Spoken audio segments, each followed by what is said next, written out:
I am Joshua, 28 years old, and my father stood up in front of 500 wedding guests and publicly cut me out of the family. Before I tell you about the absolute destruction of his fake empire that followed, let me know where you're watching from in the comments. I was standing at the very back of a massive, heavily decorated country club ballroom. Let me paint the picture for you. This was the kind of venue with vaulted ceilings, crystal chandeliers that cost more than my entire yearly salary, and enormous floral arrangements that smelled like old money. It was my brother Christopher's wedding.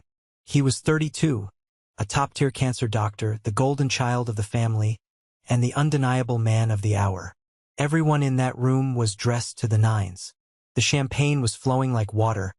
A live string quartet was playing softly in the corner, and the air was thick with polite laughter and the scent of expensive roasted duck. I was tucked away near the kitchen doors. I wasn't a groomsman. I wasn't even seated at a family table. I was placed at table 42, right next to the restrooms, seated with distant cousins who barely remembered my name. But I was there. I showed up because, foolishly, some microscopic part of me still thought I had to play the role of the supportive younger brother.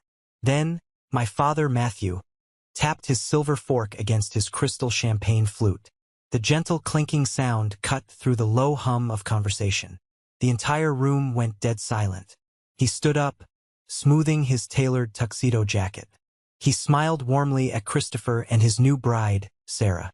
They were sitting at the grand head table, looking like they belonged on the cover of a bridal magazine. Sarah looked beautiful, completely naive to the snake pit she had just married into. "I want to make a toast," my father said, his voice echoing perfectly through the high-end microphone system.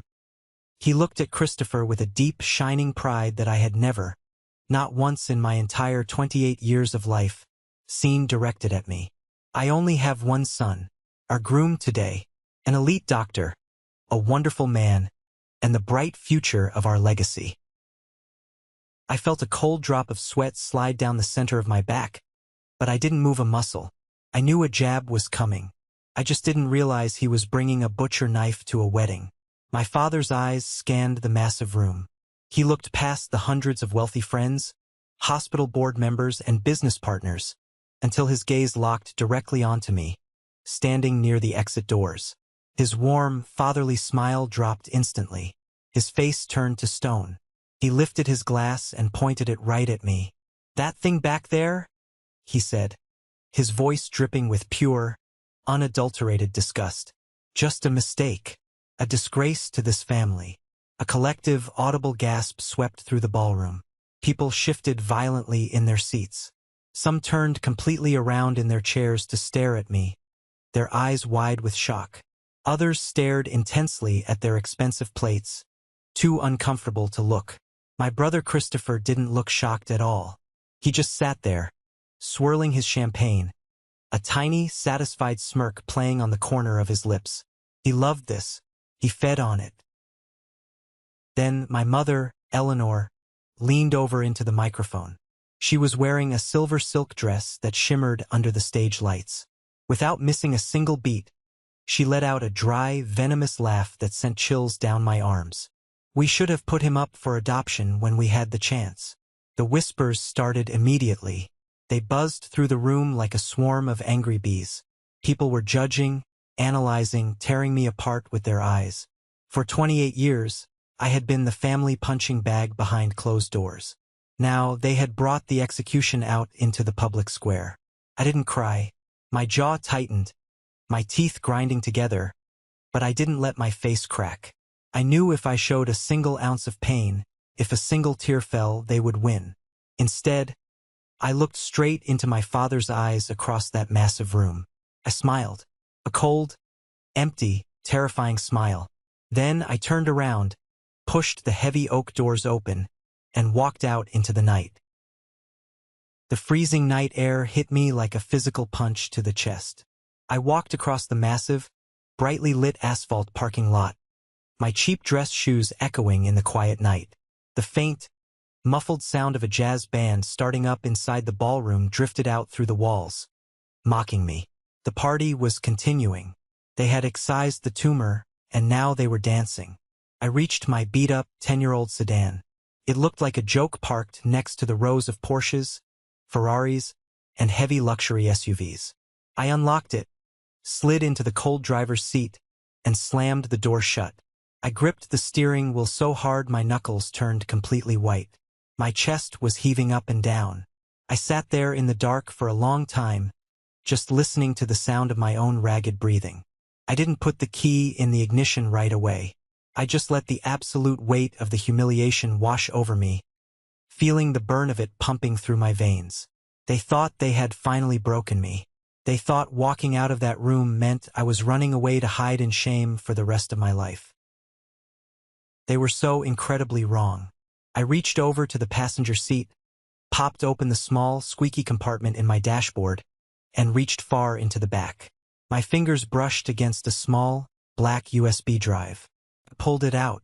It sat in the palm of my hand, weightless, yet heavier than anything I had ever carried. This little piece of plastic held the entire rotten truth about my family.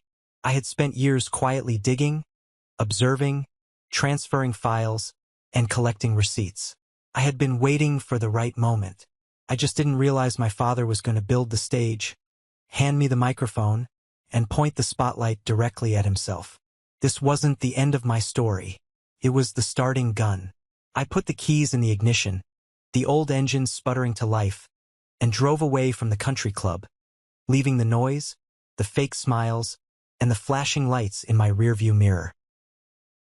About 10 miles down the dark highway, the adrenaline finally started to wear off, replaced by a hollow, sickening ache in my stomach. I pulled my car over onto the rough gravel shoulder. Huge semi-trucks roared past, violently shaking my small car every few minutes. The headlights cut through the darkness, illuminating nothing but the empty road ahead. I left the engine running for heat, reached back into my glove box, and pulled out a small, worn, yellowed envelope. Inside were 3 photographs. I kept them not out of love, not out of some desperate clinging to family memories, but as evidence. Evidence that I wasn't crazy. Evidence that the abuse was real. I flicked on the dim dome light above my head and looked at the first picture. It was me, 13 years old. I was standing on a dusty, scuffed stage in my middle school auditorium, gripping a wired microphone. I was wearing a cheap, slightly oversized blue button-down shirt that I had ironed myself that morning, burning my wrist in the process. I was singing in the annual school talent show. In the photo, I was smiling, hitting a high note, but if you looked closely at my eyes, they were locked dead onto the empty folding chairs in the 3rd row. I had waited all night for them to show up. I had given my mother the flyer a month in advance. I had reminded my father that morning. Every single time the heavy auditorium doors creaked open in the back, my heart jumped into my throat. I kept thinking, there they are. They're just running late. They care. But they never came. I found out later they had chosen to attend Christopher's high school academic promotion party instead. They didn't just skip my show. They had actually drained the small college fund my grandparents had set up for me just to pay for the outrageously expensive catering for Christopher's party. When the talent show ended, the auditorium emptied out quickly.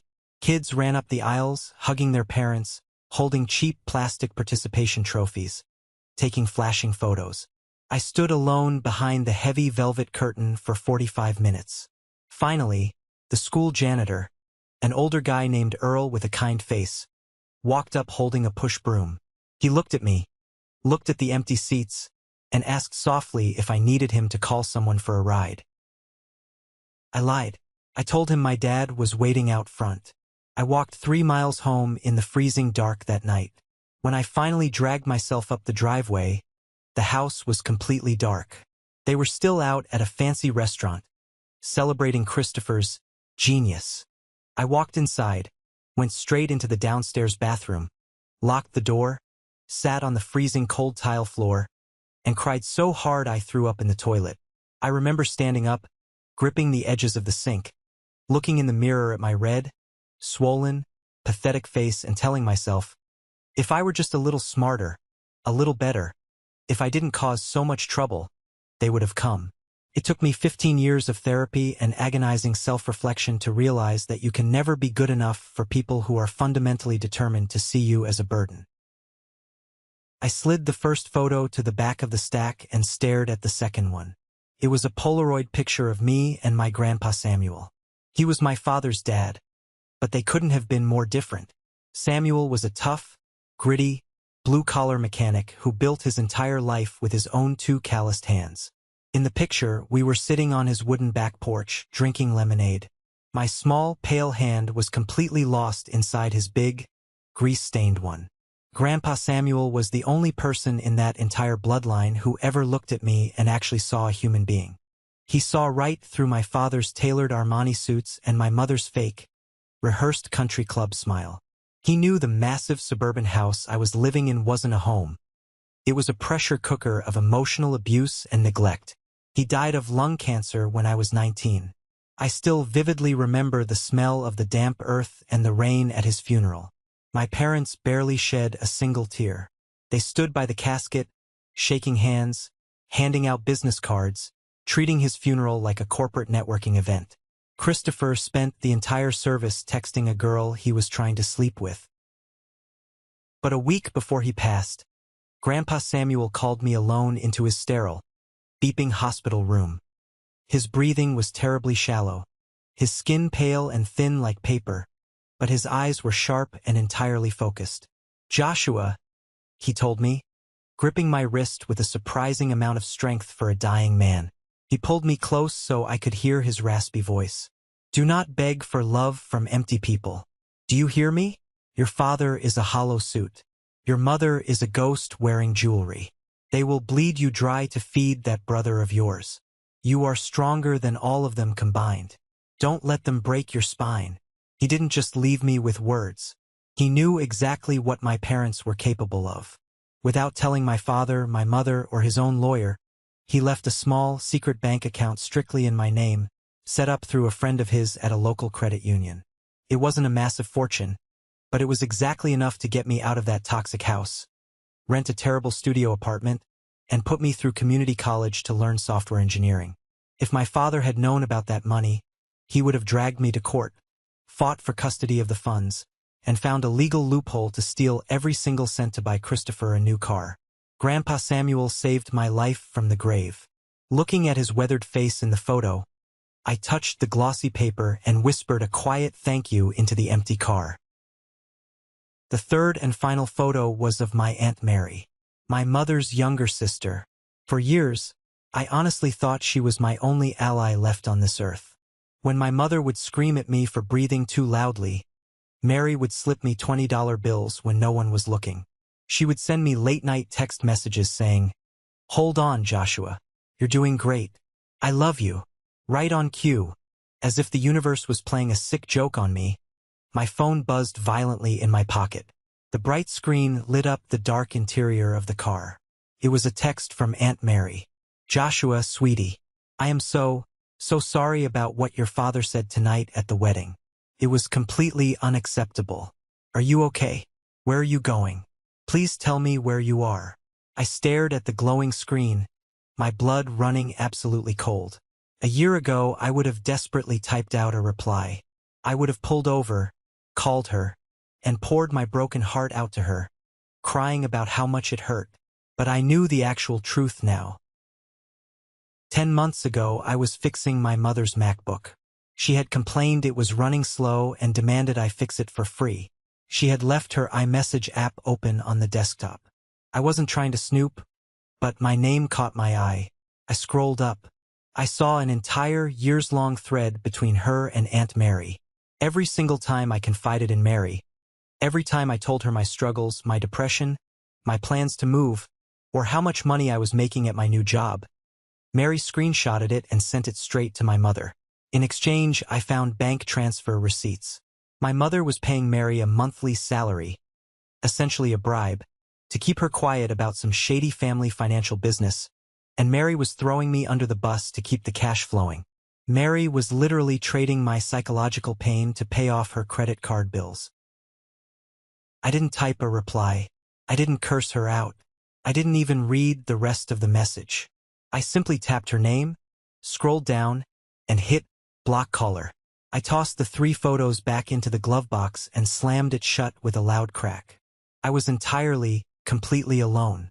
And for the first time in my life, sitting in that freezing car on the side of the highway, I realized that being alone wasn't a weakness. It was a massive tactical advantage.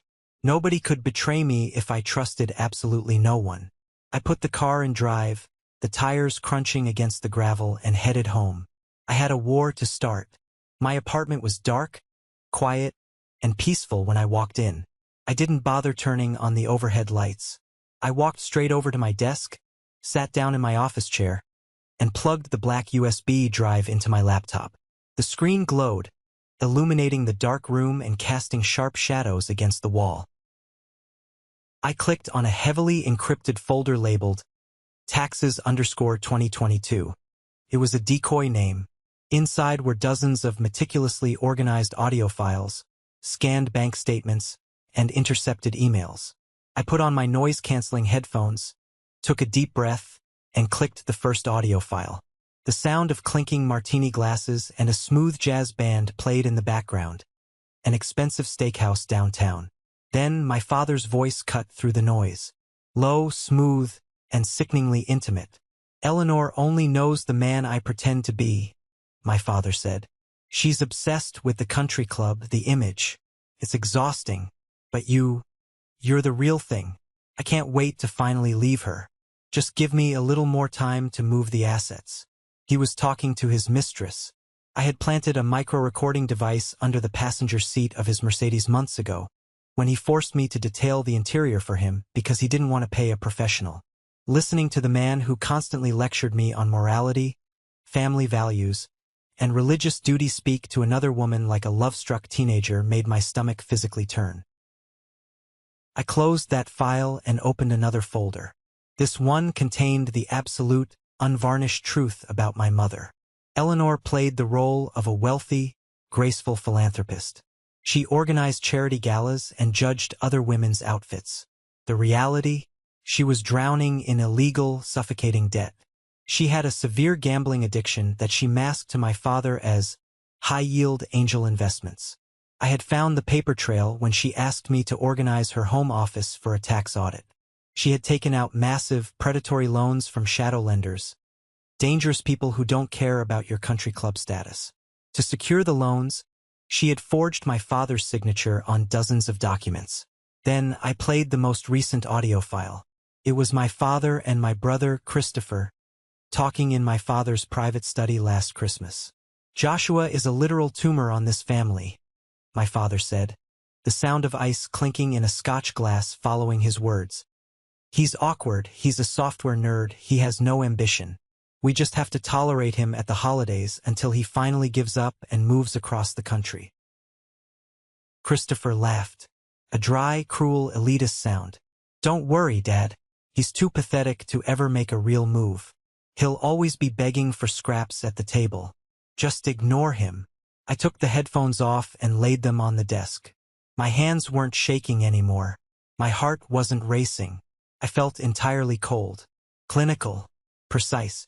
They had built their entire glittering lives on a crumbling foundation of lies, fraud, and cruelty. It was time to hand them the sledgehammer. There was a heavy, loaded pause on the line. I could hear the sound of his bedsheets rustling. Then, David sighed, the sleep instantly vanishing from his voice. "I'm making a pot of coffee. I'm on my way." 20 minutes later, David was sitting at my kitchen island, drinking terrible, bitter instant coffee out of a chipped mug. I turned the laptop toward him. For over an hour, he didn't speak a single word. He just clicked through the files, reading the forged bank statements, analyzing the loan agreements, and listening to the audio recordings with a hard frown on his face. He took off his glasses, pinched the bridge of his nose, and rubbed his eyes. "Joshua," he said slowly, looking at me like I was holding a live grenade. "This isn't just family drama anymore. This is felony financial fraud. This is extortion. This is a tactical nuke." "I know," I replied. "If you do this," David leaned forward, his ruthless lawyer instincts fully kicking in, "you have to do it clean. No screaming matches, no crying, no emotional outbursts. That's what they expect. You hit them where it actually hurts. Their pride, their money, their fake standing in the community. He pointed a finger at the glowing laptop screen. Your dad cares about his reputation and his ego. Your mom cares about the illusion of endless wealth. And Christopher cares about looking like a flawless god to his new wife and his hospital board. We strip it all away at exactly the same time. I nodded slowly. How do we do it? We put them in a room where they think they have the absolute upper hand. David smirked. Then we lock the door, throw away the key, and hand them the evidence. Before we finalized the logistics of the plan, I reached over and opened one last, hidden folder on the desktop. You need to see this, I said, my voice hardening. This is Christopher. I opened a series of forwarded emails. A few years ago, Christopher had lazily handed me his old laptop, demanding I transfer his files to his new MacBook because he was too busy saving lives to do it himself.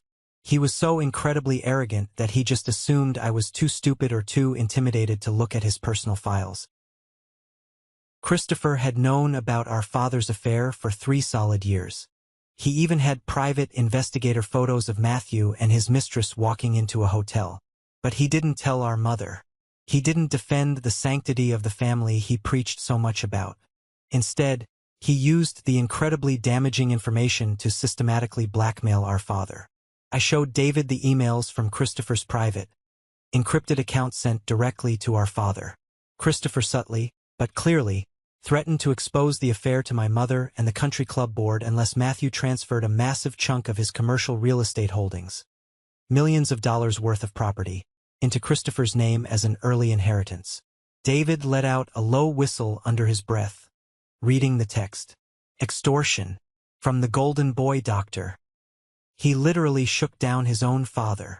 He used Dad's cheating to get incredibly rich, I said, feeling a bitter, acidic taste in the back of my mouth. He let Mom live an absolute lie, looking like a fool, so he could buy his Porsche and fund his lavish lifestyle. That means Christopher's new wife, Sarah, has absolutely no idea she just married a clinical sociopath, David noted, leaning back in his chair. Exactly, I said, tapping the desk. Sarah comes from extremely old, very conservative money. Her family values reputation above breathing. She thinks she married a modern-day saint who cures cancer. We absolutely have to invite her. David smirked, a dangerous, predatory look in his eyes. We invite them all to dinner. The prodigal son seeking forgiveness. They won't be able to resist. The next morning, the sun was barely up, but I was wide awake. I drafted a group text message on my new burner phone. I kept my words carefully chosen, meticulously playing the role of the defeated, desperate, pathetic son they all believed me to be. Dad, Mom, Christopher. I know what happened at the wedding was ugly, and I caused a scene by leaving. I've had time to think. I don't want to lose my family completely. Please come to my apartment for dinner this Thursday. I want to formally apologize to all of you and make things right. Sarah, you are more than welcome to come too. It took exactly 3 agonizing hours for my father to reply. His text was short and sharp. We will be there at 7 p.m. sharp. Do not waste our time, Joshua. They were coming. They wanted to see me physically crawl. They wanted the deep, arrogant satisfaction of watching me beg for a microscopic scrap of their approval. Thursday arrived quickly. I took the day off work and spent the entire afternoon transforming my small, modest apartment. I cleaned everything until it shined. I set my cheap dining table with the nicest plates I owned. I ordered incredibly expensive takeout from a high-end Italian place downtown and plated it perfectly so it looked home-cooked. I placed a sleek, black Bluetooth speaker right in the dead center of the table, making it look like a modern, minimalist centerpiece. Under the table, heavily taped to the bottom of my own wooden chair, was a thick, bulging manila envelope. David arrived at 6 p.m. carrying a briefcase. He immediately went into my bedroom, setting up his laptop and connecting it to the Bluetooth speaker and a small, hidden security camera I had placed on the bookshelf in the living room. He would be my unseen witness, recording everything for legal protection. "You ready for this?" David asked, adjusting his tie and looking at me seriously. "I've been preparing for this for 28 years, I replied, rolling up my sleeves. "Let's burn it down." At exactly 7 p.m., a heavy, demanding knock echoed through my apartment. I took a deep breath, consciously dropped my shoulders, pasted on a nervous, highly submissive look, and opened the door. They stood there in the narrow hallway like royalty inspecting a dirty peasant's hut. My father wore a sharp, custom-tailored suit, his hair perfectly slicked back. My mother wore an excessive amount of pearls and clutched a designer leather bag like someone in the building might steal it. Christopher looked incredibly smug, wearing a cashmere sweater, holding Sarah's hand. Sarah, bless her heart, gave me a polite, slightly pitying smile. "Come in," I said quietly, stepping aside. My mother stepped inside, the overpowering scent of her perfume filling the room. Her nose immediately wrinkled as she looked at my modest couch and worn rug. "Well, it's quaint. Smells heavily of cheap garlic." "Hello, Joshua," Christopher said loudly, walking in and clapping me heavily and patronizingly on the shoulder. "Takes a big man to finally admit when he's hit rock bottom. We're here to listen." We moved to the small dining table. I poured the expensive red wine I had bought. We ate in an incredibly oppressive, suffocating silence for the first 20 minutes. Sarah nervously tried to make small talk about her upcoming honeymoon plans to Greece, but the sheer tension in the room was crushing. My father sat stiffly, his arms crossed, aggressively refusing to touch his food. Finally, he slammed his wine glass down on the table, the dark liquid splashing over the rim. "Enough," he barked, his voice booming in the small space. "We didn't drive across town to eat this garbage. You said you wanted to apologize, so do it. You have exactly 5 minutes to explain why we shouldn't forget you completely exist." I slowly put my silver fork down on my plate. I wiped my mouth deliberately with a cloth napkin. I looked directly at my father, then at my mother, then at my brother. The nervous, submissive, pathetic look on my face completely melted away. I sat back heavily in my chair, staring them down. "I'm not going to apologize, Dad." My father's face instantly turned a bright, alarming shade of purple. The vein on his forehead throbbed wildly. His jaw clenched so tight I thought his expensive dental veneers would crack. "Excuse me?" he snarled, leaning over the table. "You drag us to this pathetic dump to waste our time? I brought you here for the absolute truth," I said evenly, my voice completely devoid of emotion. I kept my hands folded on the table, tapping my phone with my thumb to send the prearranged signal to David in the bedroom. The black Bluetooth speaker sitting perfectly in the center of the table hissed to life with a crackle of static. Suddenly, my father's voice, loud and crystal clear, filled the entire apartment. "Eleanor only knows the man I pretend to be. She's obsessed with the country club, the image. It's exhausting, but you're the real thing. I can't wait to finally leave her. Just give me a little more time to move the assets." Then came the unmistakable sound of a younger woman giggling flirtatiously. A woman who was definitely 100% not my mother. The silence that followed the recording was heavy enough to crush a human skull. My mother's face went completely slack. All the arrogant, wealthy bravado vanished. The color violently drained from her cheeks until she looked like a wax figure. She stared blankly at the black speaker, her mouth opening and closing rapidly like a fish out of water, but no sound came out. Christopher violently leaped out of his chair, knocking it backward. "Turn that off!" he yelled, his voice cracking with sudden panic. My father lunged aggressively across the dining table. He grabbed his heavy crystal wine glass and hurled it directly at the speaker. The glass missed, shattering against the drywall, sending deep red wine splashing violently across the white paint like a crime scene. In his frantic lunge, a sharp, jagged piece of the broken crystal sliced deeply across his palm. Thick, bright red blood immediately began dripping heavily from his hand, splattering loudly onto the pristine white tablecloth.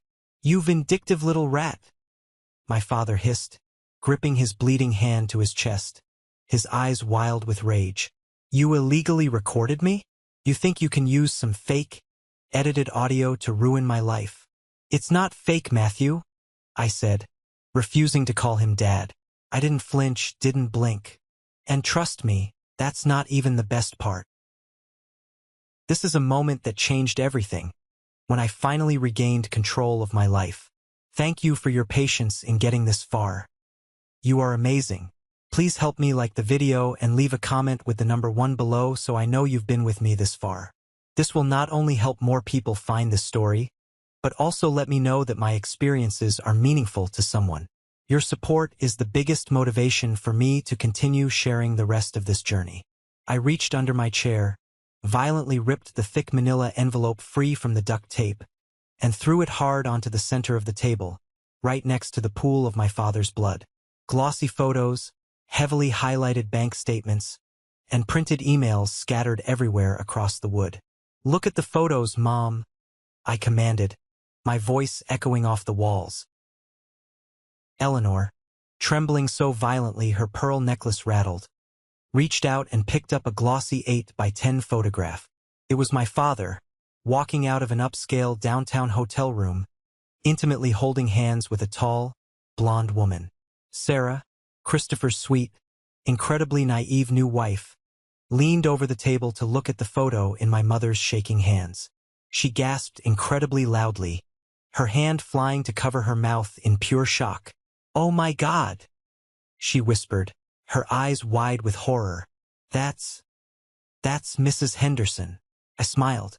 A cold, hard, absolutely ruthless smile. Bingo! Dad's mistress isn't just a random woman. It is the wife of the chief of medicine at Christopher's hospital, Mr. Henderson, the exact man who holds Christopher's career, his promotions, and his medical license in his hands. My father stumbled backward, knocking into the wall, his face twisting in genuine, unadulterated panic. "You wouldn't. I already sent the encrypted file to his private email an hour ago." I lied completely effortlessly, watching the life drain from my father's eyes. "No!" Christopher screamed, grabbing his hair, his polished, elite demeanor completely shattering into a million pieces. "My job, my reputation, you ruined me." "But wait, Christopher, there's more," I said, pointing aggressively to the stack of bank statements. "Mom, care to explain these documents to the family? The massive, illegal loans you took out from shadow lenders to pay off your crippling gambling debts? You forged Dad's signature on all of them to get the cash." My father violently whipped his head toward my mother, completely ignoring his bleeding hand. "What the hell is he talking about, Eleanor? It was just a mistake," she sobbed, black mascara running heavily down her face, ruining her perfect makeup. "I was going to win it back at the tables. I swear." I looked directly at Christopher and Sarah. "Sarah, you know that beautiful, multimillion-dollar new mansion Christopher told you his parents bought you both for a wedding gift? Check the second page of that loan agreement." Sarah grabbed the heavy legal paper with shaking hands. Her eyes frantically scanned the dense legal jargon until she found the highlighted section. "It's listed as collateral," she said, her voice hollow and dead. "The house is leveraged against Eleanor's illegal loans. If she defaults, the bank takes the house. We own nothing." Christopher fell to his knees. He literally dropped to his knees on my cheap laminate floor. The golden child, the elite cancer doctor, the man who had everything, kneeling in front of the brother he called a worthless tumor just days prior. "Joshua, please," Christopher begged, real tears streaming down his face, his voice high and pathetic. "Please don't say anything else. We can fix this. I'll give you money, whatever you want. Just stop." I looked down at him, feeling absolutely nothing but cold disgust. "I don't want your dirty money, Christopher. You blackmailed Dad for his commercial real estate to keep his affair quiet. Did you tell your new wife about that?" That your massive inheritance is actually just extortion money. Sarah let out a horrific, guttural sob that tore through the room. She looked down at Christopher kneeling on the floor like he was a terrifying, unrecognizable monster. "You make me absolutely sick," Sarah whispered, physically backing away from Christopher until she hit the front door. "Sarah, baby, wait. I can explain," Christopher pleaded, reaching his hands out toward her from the floor. She violently slapped his hand away. With trembling fingers, she grabbed the massive diamond ring off her finger and threw it as hard as she could. It hit Christopher square in the chest and bounced onto the floor, rolling under the couch. "I'm calling my lawyer right now," she cried. "We are getting a divorce. Do not contact me." Sarah turned, ripped the door open, and ran out into the hallway, the heavy wood slamming shut behind her with a deafening bang. With Sarah gone, the entire illusion of the perfect family completely evaporated. My parents turned on each other like starving, rabid wolves trapped in a cage. "You stupid idiot!" my father screamed at my mother, holding his bloody hand, his face inches from hers.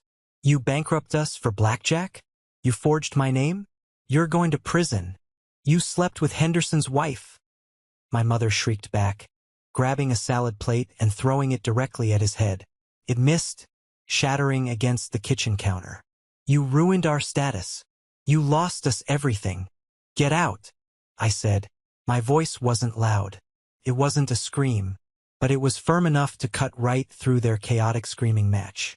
They froze and looked at me, breathing heavily. David stepped out of the bedroom, holding his phone up, the red recording light blinking.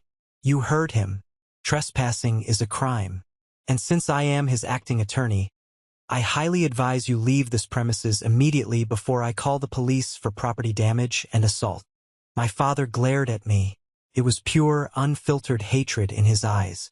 But underneath that hatred, for the very first time in my entire life, I saw something else. I saw genuine, paralyzing fear. He turned around without a word and stormed out the door. My mother stumbled clumsily after him, crying hysterically, clutching her expensive purse like a shield. Christopher slowly got off his knees. He didn't look at me. He didn't say a word. He just walked out the door, looking completely dead inside.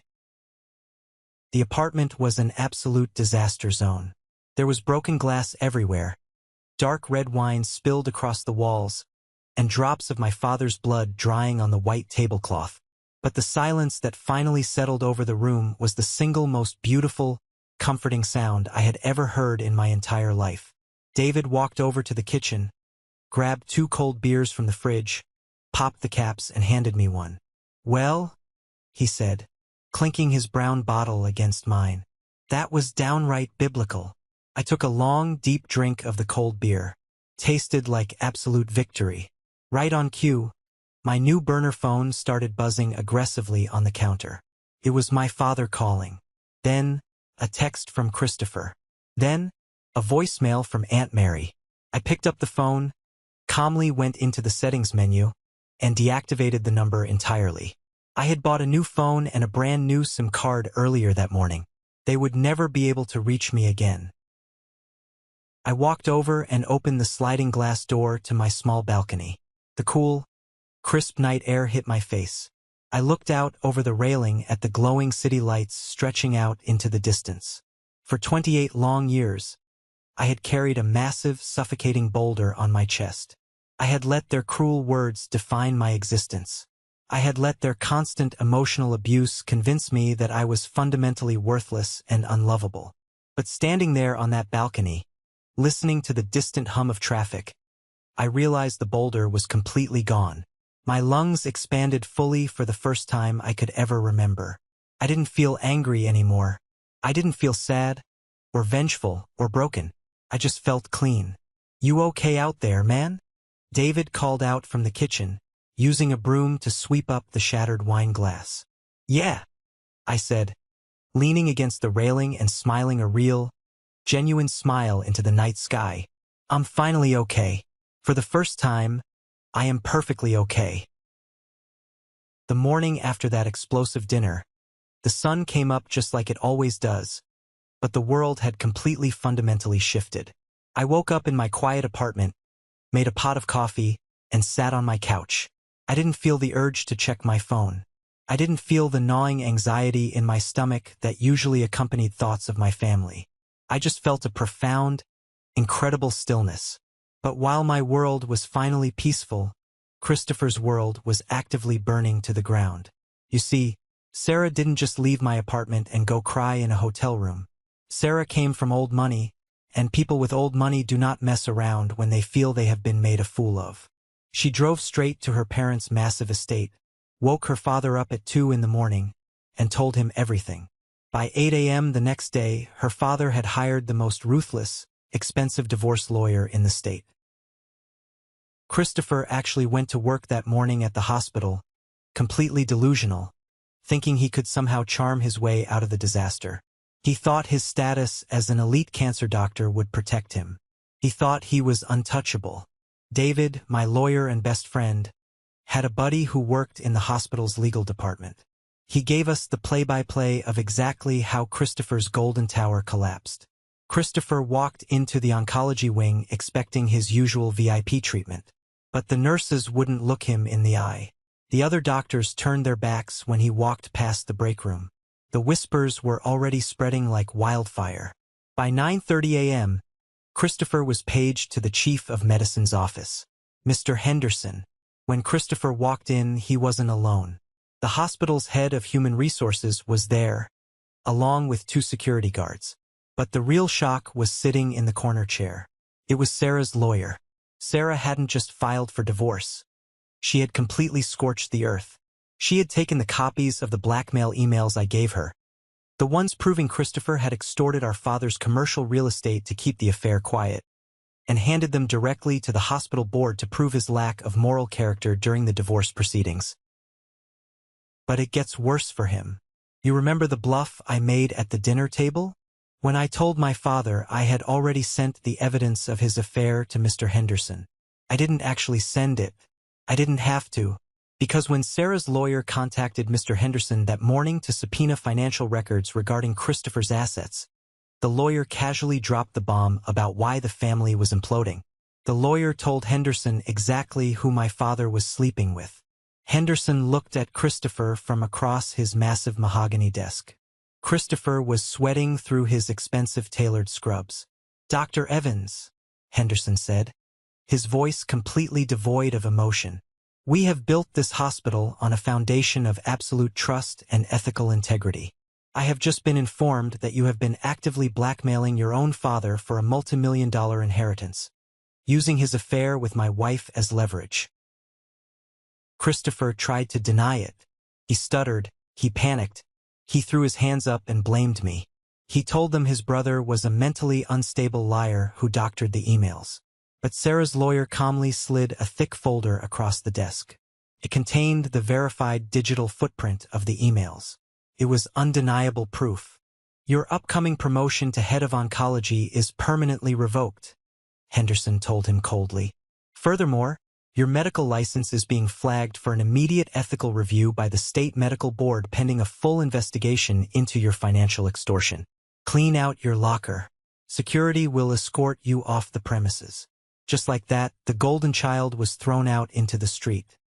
He was escorted through the main lobby, carrying a cardboard box of his belongings, while dozens of his former colleagues and staff members watched in absolute silence. He lost his 6-figure salary.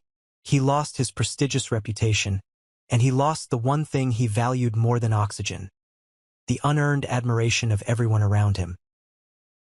While Christopher was being stripped of his medical royalty status, my parents were facing a completely different kind of apocalypse. My mother, Eleanor, had always been a woman who cared exclusively about survival and status. For 28 years, I thought she was deeply devoted to my father, blindly following his lead just to maintain the illusion of a perfect traditional marriage. I was wrong. She wasn't devoted. She was just incredibly calculating. The moment she realized my father's affair with Mrs. Henderson was going to become public knowledge and completely destroy their social standing at the country club, she flipped a switch. The very next morning, Before my father even had time to hire a crisis management team, my mother filed for divorce. This was the ultimate betrayal in my father's eyes. He had assumed she would stand quietly by his side, play the role of the loyal, forgiving wife, and help him weather the storm. Instead, she threw him directly under the bus to save herself. She hired an aggressive attorney and aggressively leaked the details of my father's infidelity to the wives of the country club board members. She played the ultimate victim card. She told everyone that she was a deeply abused, neglected wife who had been completely blindsided by her husband's monstrous behavior. She completely conveniently forgot to mention her own massive illegal gambling debts and the forged loan documents. But her brilliant plan to escape with half of my father's assets completely backfired. During the aggressive discovery phase of the divorce, the court ordered a full forensic audit of their finances. The shadow lenders, the dangerous people my mother had borrowed heavily from, didn't care about family drama or country club gossip. They wanted their money. When my mother stopped making the massive monthly interest payments because her accounts were frozen by the court, the lenders executed the collateral clause on the forged documents. They foreclosed on the multi-million-dollar mansion. I actually drove past the neighborhood a few weeks later. I parked down the street and watched. There were two massive moving trucks parked in their perfectly manicured driveway. The bank had seized the property. I watched my father, wearing a wrinkled, cheap suit, carrying boxes out to a rented sedan. He looked 10 years older. His hair was completely graying, his shoulders were slumped, and his face was drawn and hollow. He had lost his job at the investment firm after the extortion and affair rumors severely damaged his professional credibility. My mother was standing on the pristine front lawn, screaming at the movers, clutching her designer handbag like it was a life raft. She had to move into a tiny, run-down apartment complex on the bad side of town because her credit was completely destroyed. The women at the country club who she used to host lavish brunches for completely ostracized her. When she walked into the local grocery store, people turned their shopping carts down different aisles to avoid her. They had spent decades treating me like dirt to build their sparkling, flawless empire. And it took less than 30 days for that entire empire to crumble into absolute dust. As for me, the months following the dinner were a completely surreal experience. I had spent my entire life bracing for impact, constantly waiting for the next insult, the next screaming match, the next brutal reminder that I was unwanted. When that threat was finally removed, I had to completely relearn how to breathe. I took the small amount of money left from Grandpa Samuel's secret college fund, combined it with my saved salary from my software engineering job, and took a massive leap of faith.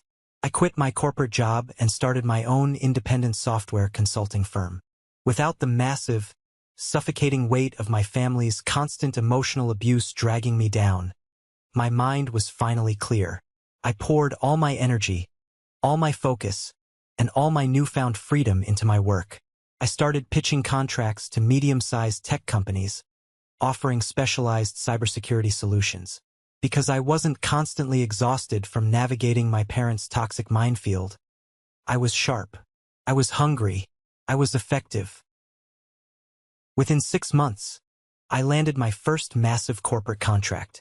Within a year, I had to rent a commercial office space downtown and hire 3 junior developers just to keep up with the workload. I was making more money in a single month than I used to make in an entire year. But the money wasn't the best part. The best part was the absolute, undeniable peace. I bought a beautiful, modest 3-bedroom house in a quiet, heavily wooded neighborhood just outside the city. It didn't have crystal chandeliers or a massive gated driveway like my parents' foreclosed mansion. It had a wraparound wooden porch, a big backyard, and a lot of natural sunlight. I adopted a golden retriever mix from the local shelter and named him Sam, after my grandfather. I finally understood what it meant to actually build a real family. Family isn't determined by blood or a shared last name. Blood just means you are biologically related. True family is defined by loyalty, mutual respect, and unconditional support. David became more than just my lawyer. He became my absolute brother. We spent our weekends grilling steaks in my backyard, drinking good beer, and watching football. I started dating a wonderful, intelligent woman named Clara who worked as a high school science teacher. When I told her the entire truth about my past, she didn't look at me with pity or judge me as broken. She just held my hand, looked me dead in the eye, and said, "They didn't deserve a single second of your time."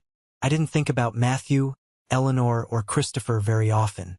I didn't actively stalk their social media or ask around town about their misery. Holding on to anger is like drinking poison and expecting the other person to die. I had completely released them. I had evicted them from my mind. I was truly, completely free. Until one rainy Tuesday night in November, exactly 14 months after the wedding. It was a cold, miserable night. A heavy thunderstorm was rolling through the city, shaking the windows of my house. I was sitting in my warm living room, a fire crackling in the fireplace, with Clara reading a book on the couch and Sam sleeping heavily at my feet. Suddenly, the heavy brass knocker on my front door banged loudly, echoing through the quiet house. Sam immediately woke up and barked deeply. I frowned, setting my laptop on the coffee table.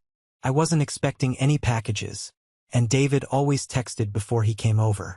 I walked to the front door, flipped on the porch light, and looked through the small glass peephole. My blood ran completely cold for a fraction of a second. But then, a strange wave of profound calm washed over me. I unlocked the deadbolt and slowly pulled the heavy wooden door open. Standing on my porch, getting absolutely soaked by the blowing rain, were Matthew, Eleanor, and Christopher. The visual transformation was genuinely shocking. They looked like hollow, defeated ghosts of the arrogant people they used to be. My father was wearing a cheap, ill-fitting raincoat, his face deeply lined with stress and exhaustion. My mother's hair was flat and wet, her face devoid of expensive makeup, holding a cheap plastic umbrella that was bending in the wind. And Christopher, the golden child. He looked terrible. He was dangerously thin, with dark, heavy bags under his eyes. His posture was completely slumped.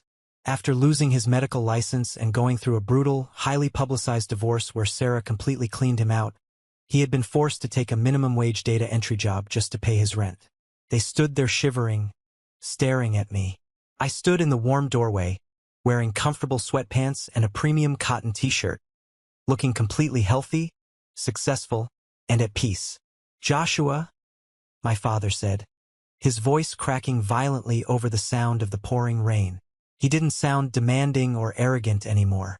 He sounded desperate. "Please, can we come inside? Just for a few minutes."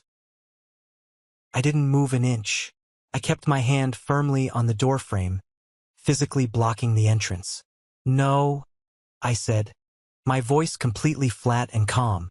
"You cannot." My mother pushed past my father, her eyes wide and pleading.